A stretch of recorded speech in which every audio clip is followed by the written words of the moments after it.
Ever since November of 2023, when Cassie Ventura filed a lawsuit against rapper, businessman, and multimillionaire P. Diddy, a multitude of allegations have come out against him. In the past couple of months, Diddy has been arrested, multiple more lawsuits have come out, and he also has multiple charges against him. Most of us know who Diddy is or know of Diddy. Diddy, aka Puff Daddy, P. Diddy, or Sean Combs, began his career in the 90s working at Uptown Records. A few years into his career, he was fired, so he then created his own label called Bad Boy Records in '93. He signed the notorious B.I.G., who was obviously a huge signee and made Puff very successful. He signed other artists like Faith Evans and had an in-house production team called The Hitmen, who worked with artists like Usher, TLC, Mariah Carey, Aretha Franklin, and many more. His first single charted for 28 weeks on the Billboard Hot 100, and his first album sold 561,000 copies first week. Not only was he a successful artist, but he was also a powerful executive with tons of connections. He also had other business ventures, with one of his most successful ones being his partnership with Ciroc,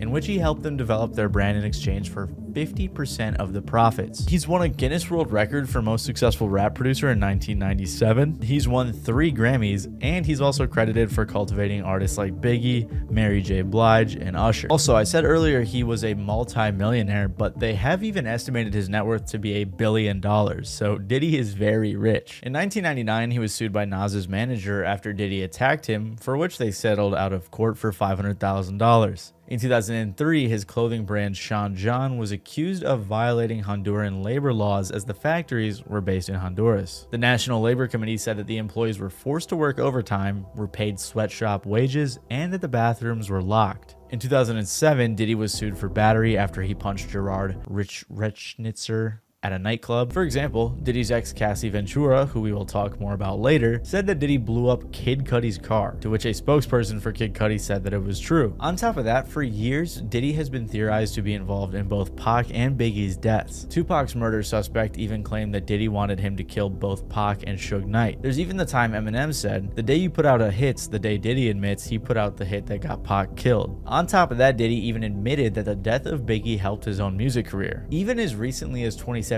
he was sued for sexual harassment by his chef, and the suit was settled out of court. In November of 2023, singer Cassie Ventura filed a lawsuit against Diddy that would set off a chain of legal issues for Puff. She said, "After years of silence and darkness, I am finally ready to tell my story and to speak up on behalf of myself and for the benefit of other women who face violence and abuse in their relationships." Cassie met Diddy in 2005 when she was 19 and he was, I believe, 36, and she signed to Diddy's label in 2006. So I wanted to get us all together so we could get this, everybody can hear from me how focused and excited I am about the project.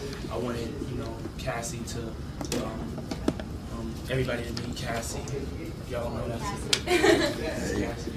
They had an on and off relationship from this time until about 2018. In the lawsuit, Cassie claims that not too long after she met him, Diddy would give her drugs to make her compliant, he would beat her multiple times a year, and he forced her to have sex with male prostitutes while he filmed. He very quickly became very controlling of her, as obviously he was in control of her career, and he would also pay for her car, apartment, clothes, and also had access to her medical records. Apparently, a few years into the relationship, he would coerce her into having sex with male prostitutes while he watched, filmed, and pleasured himself. In the suit, there was also mention of the 2016 incident where he hit Cassie in a hotel, then he passed out. She tried to leave, but he woke up and followed her and started hitting her, as seen in the security camera footage. In 2018, at the end of their relationship, he apparently forced himself into her apartment and R-worded her, after which she finally left him for good. Also included in the suit, apparently Diddy dangled one of Cassie's friends over a 17th floor hotel balcony, and the suit also touches on when Diddy tried to blow up Kid Cudi's car in 2012 because Cudi was briefly talking to Cassie. Like I said, one of Cudi's spokespeople said,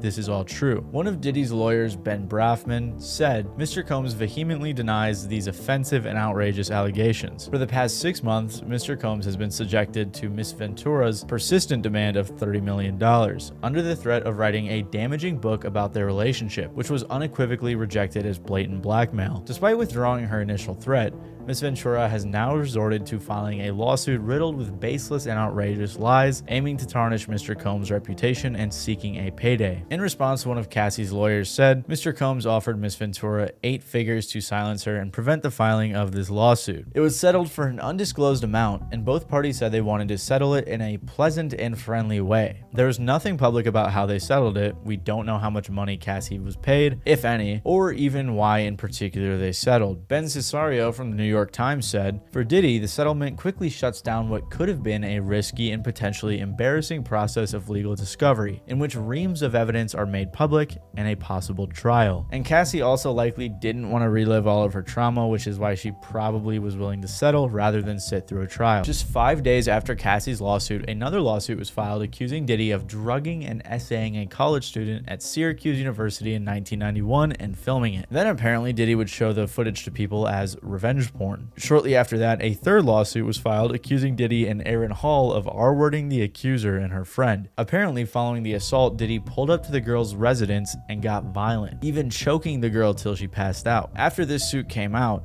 Diddy's spokesperson again claimed they were lies, saying these are fabricated claims falsely alleging misconduct from over 30 years ago and filed at the last minute. This is nothing but a money grab. Because of Mr. Combs' fame and success, he is an easy target for anonymous accusers who lie without conscience or consequence for financial benefit. Following this, on December 6, another lawsuit was filed in which they claimed in 2003 a 17-year-old was gang R-worded by Diddy, Harvey Pierre, and an unnamed assailant. The victim says they talked her into getting on a private jet to New York, drugging her, and then assaulted her. In this lawsuit, the girl even provided pictures, making the claims all that more believable. In December, after all of these allegations, Diddy finally made a statement on his Instagram saying, enough is enough. For the last couple of weeks, I have sat silently and watched people try to assassinate my character, destroy my reputation, and my legacy. Sickening allegations have been made against me by individuals looking for a quick payday. Let me be absolutely clear. I did not do any of the awful things being alleged. I will fight for my name, my family, and for the truth. In February of this year, the producer Lil Rod filed a huge $30 million lawsuit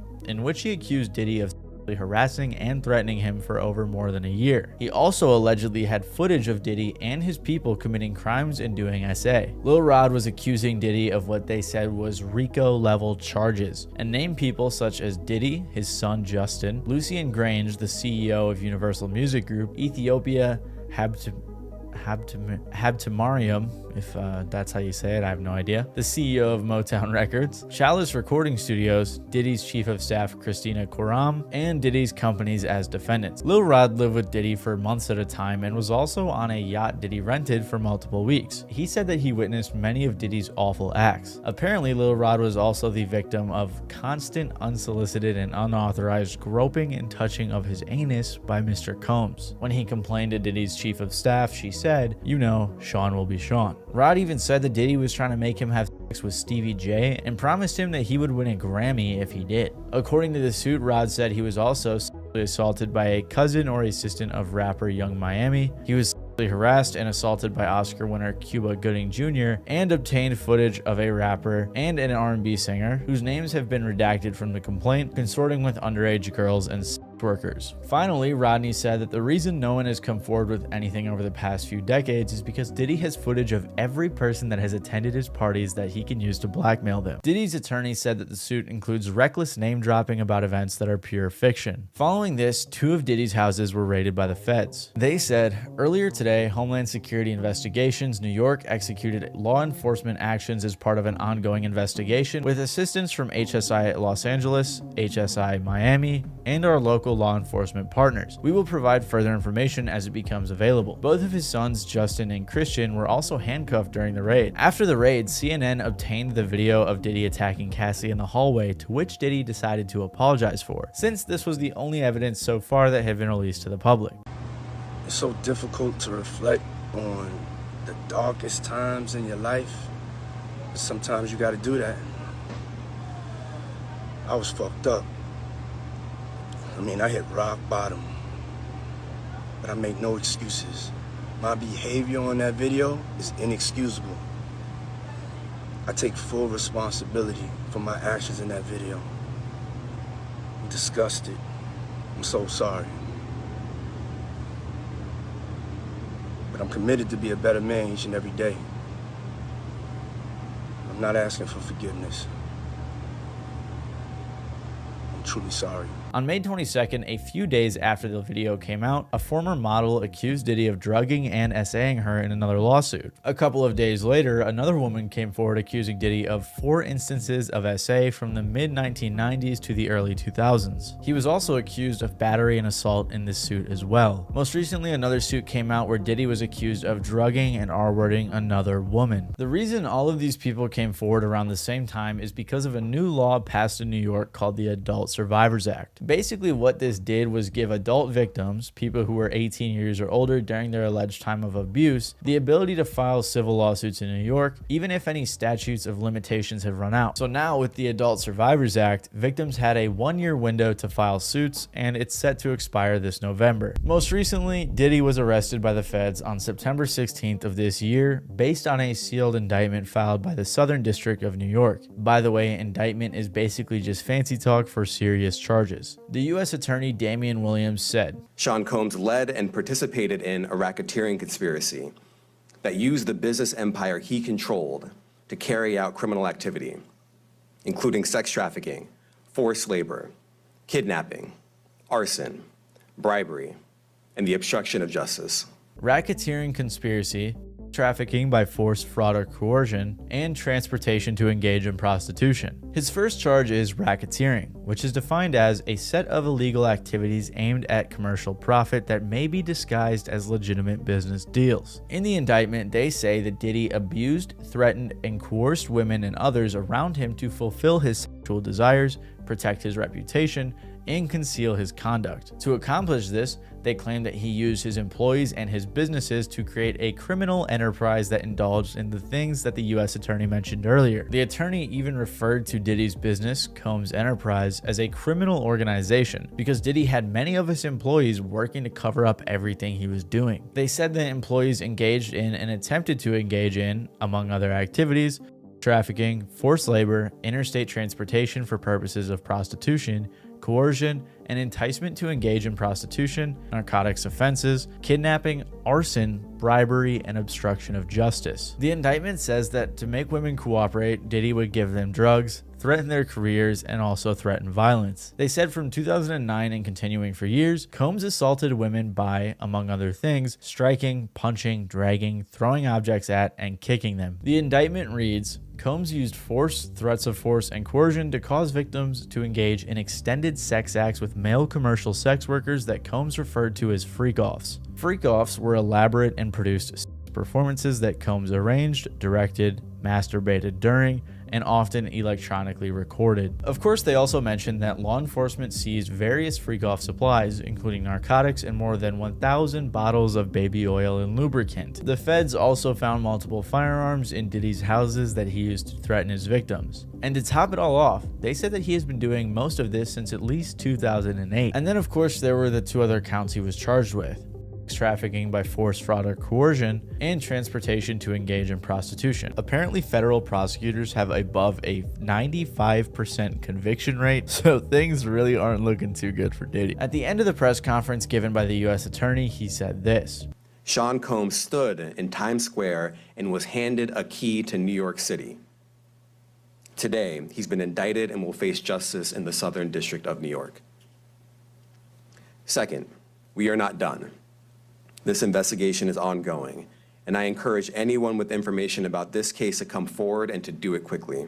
The government says in the indictment that others were involved in Diddy's actions, and Legal Eagle explained how the government could go after them. And there is a federal crime called misprision of felony, which is defined in 18 U.S.C. Section 4. Quote, whoever having knowledge of the actual commission of a felony cognizable by a court of the United States conceals and does not as soon as possible make known the same to some judge or other person in civil or military authority under the United States shall be fined under this title or imprisoned not more than 3 years or both.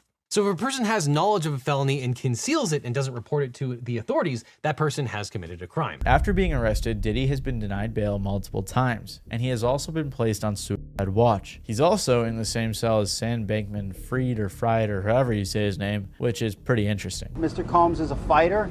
He's going to fight this to the end. He's innocent. He came to New York to establish his innocence. He's not afraid. He's not afraid of the charges. There's nothing that the government said in their presentation today that changes anyone's mind about anything. How do you explain the baby oil and the lubricants? 1,000 bottles of baby oil. I don't think it was 1,000. I think it was a lot. I mean, there's a Costco right down the street. You know, I think Americans buy in bulk, as we know. And you know, this is consensual adults doing what consensual adults do. To summarize, Diddy is currently facing at least 11 lawsuits, settled one of them, and is also facing an indictment, all of which allege themes of violence, SA, racketeering, trafficking, prostitution, and many more. None of these suits contain any information about other celebrities, except for Lil Ronnie's, which has been amended, like I said, to leave out some bigger names. It's possible we will learn about other celebrities or famous people involved in Diddy's freak-offs or other actions in the investigation. So while there are all these rumors floating around about who he did things with or to, guess what, Diddy? Diddy, I got news for you. There's a freight train coming, and you are tied to those motherfucking tracks. And your lawyer, he's got a chisel, he's got a blowtorch, and he's got all kinds of other tools in his toolbox. And nothing he can do can remove you from those tracks, because that train is coming, and that train is the U.S. government.